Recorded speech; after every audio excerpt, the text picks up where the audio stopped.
Assault game, nagkakakoon na. Gawin ko niya.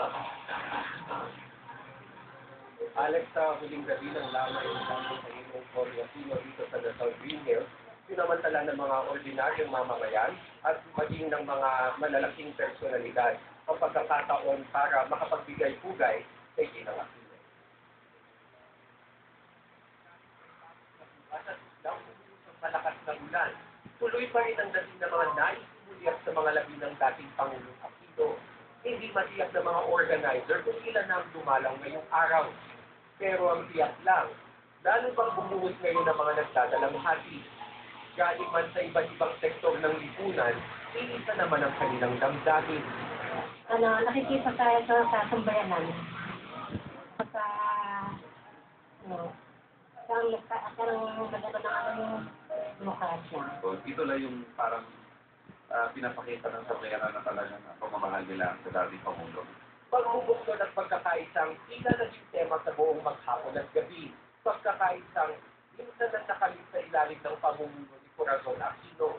Ang magkaribal na ekwita ng Ateneo at De La Salle Brothers, kapwa na muna sa misa kaninang alas 8 ng gabi. The Cory brings the Jesuits and the La Salle brothers together.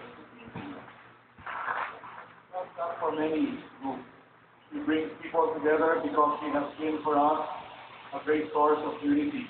Pati ang mga dating katigaling sa politika, nakita rin. Kasama ang asawang si Doy at mga anak na sina Senator Jinggoy at Jackie at ilang dating miyembro ng kanyang gabinete, itinabot ni dating Pangulong Joseph Estrada ang kanyang pakikiramay sa pamilya ng tinawag niyang the Philippines Boat Club President.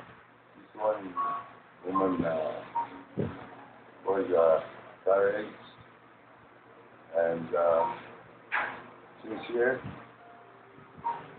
and in her presidency, he was not in any great case of any scandals or any anomalies.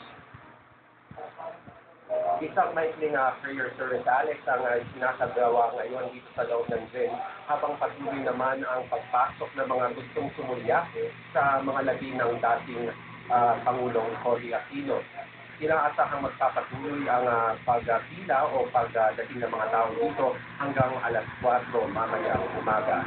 At yan muna ang pinakahuling pangyayari mula dito sa Dasal.